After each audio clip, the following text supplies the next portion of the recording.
This is the plaintiff, Jody. She says she purchased a Cadillac Seville with a 1-year warranty from the defendant. And when her transmission went, he returned her $1,000 warranty payment, told her it wasn't approved, and tried to send her on her way. Nice try, buddy. You can't sell a warranty, and then when something goes wrong, return the warranty money and not fix the car?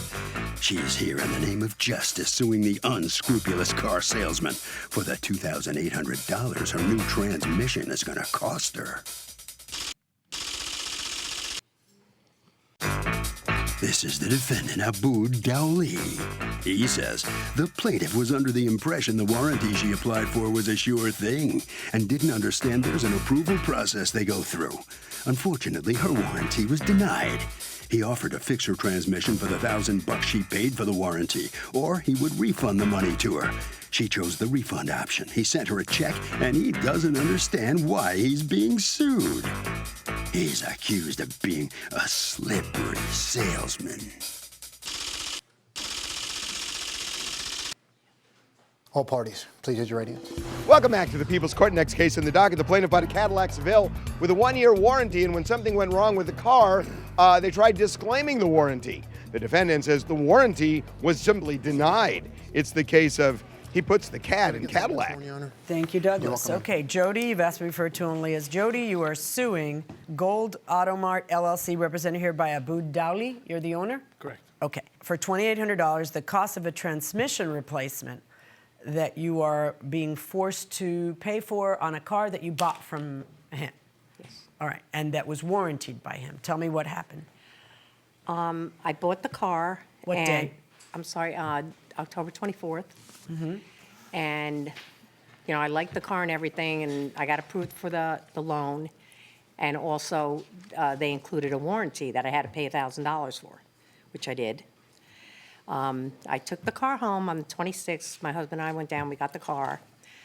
On the next day, my check engine light went on. So I called them and I let them know. And he said, bring the car down. I have text messages. I brought the car down to bring it to their mechanic to have it fixed. I brought it to the guy, and I went to, you know, he took me to lunch.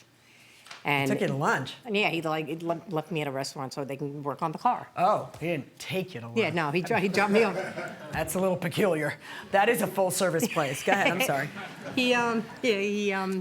I had lunch, and while they were working on the car, and then he called me, and he's like, they needed part for the sensor. It was only a sensor.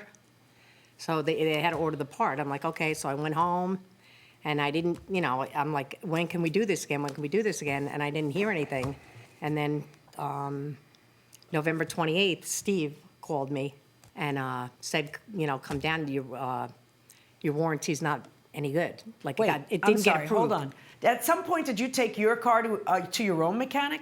Yes. That told you that you needed a transmission? One said that I need the transmission to be rebuilt.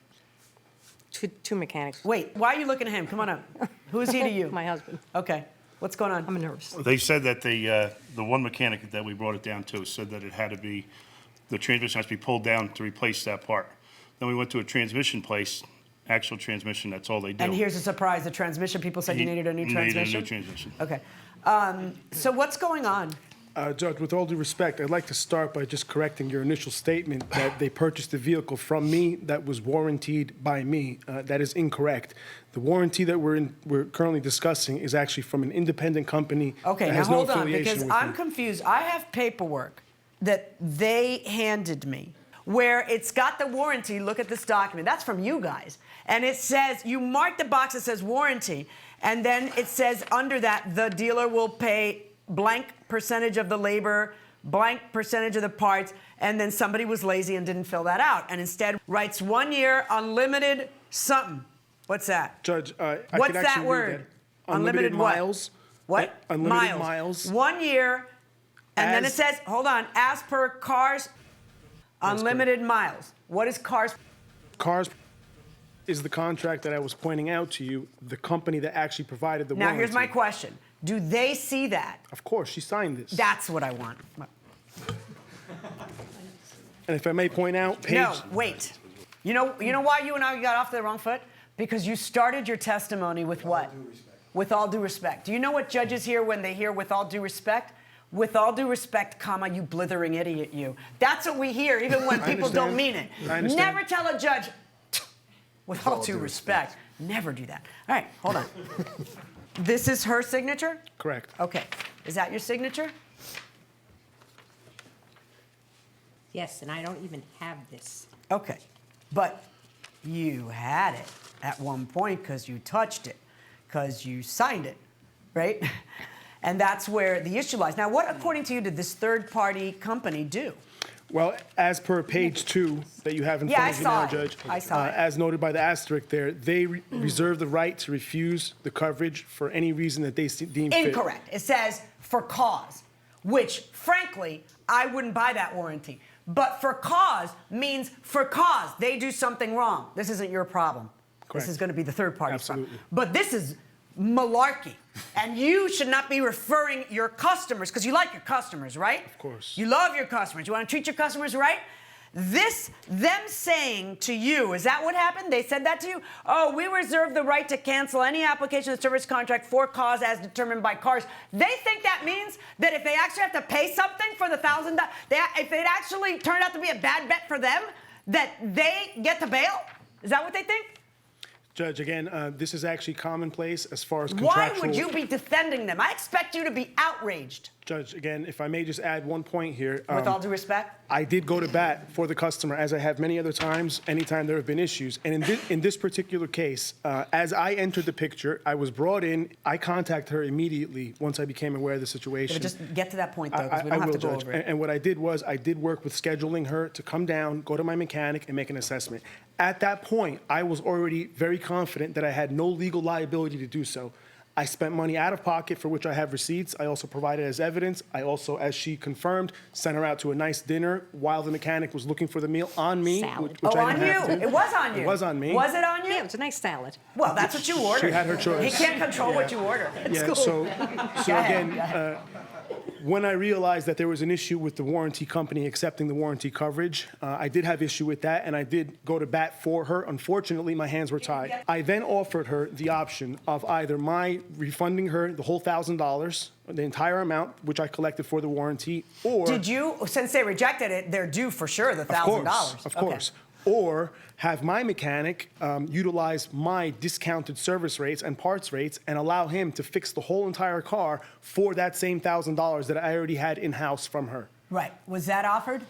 I don't recall him offering me that. That's not a very strong denial. They I sent have us back a text check is messages. all they did, and we didn't even The cash check it. for how much? $1,000. We never cashed it because we were a problem with it. Right. Right. Do you have something from CARS saying we're denying her? Nothing specific in writing as Well, then to how the- do we know that they denied you? Did you ever call CARS?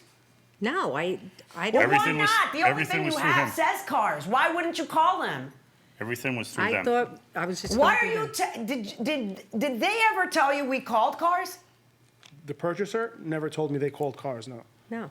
So who called CARS? I called cars on her behalf. And what reason did they give, according to you, to deny it? They told me specifically that we don't have to provide any specific reason as per our contract, but They're nuts. But they indicated in some way that it was due to the vehicle's age, which sometimes they make exception for and sometimes not. But here's the thing, though. You know the vehicle's age Yeah, when you sold them this warranty. that is correct. But they did not we're gonna specify. get to the bottom of some stuff They here. did not specify that. Court is in recess. All rise. So, what do you think of a warranty company that says, well, if something goes wrong with the car, we have a choice. We're either going to refund the money that you paid for the warranty, or we'll fix it. It's our choice. What about that? I don't think that's right, no. Why is it not right? If you pay the money for the warranty, you should be able to get what you pay for. So you should be able to rely on the warranty. That's why you buy the warranty. What do you say? I would ride my bicycle. Okay, yeah, but here's the thing. You've paid money for a warranty. The question is it fair for them to say it's our option depending on how much the repair costs? No, or else I wouldn't have paid for it in the first place. Exactly. That is exactly the point going inside the courtroom.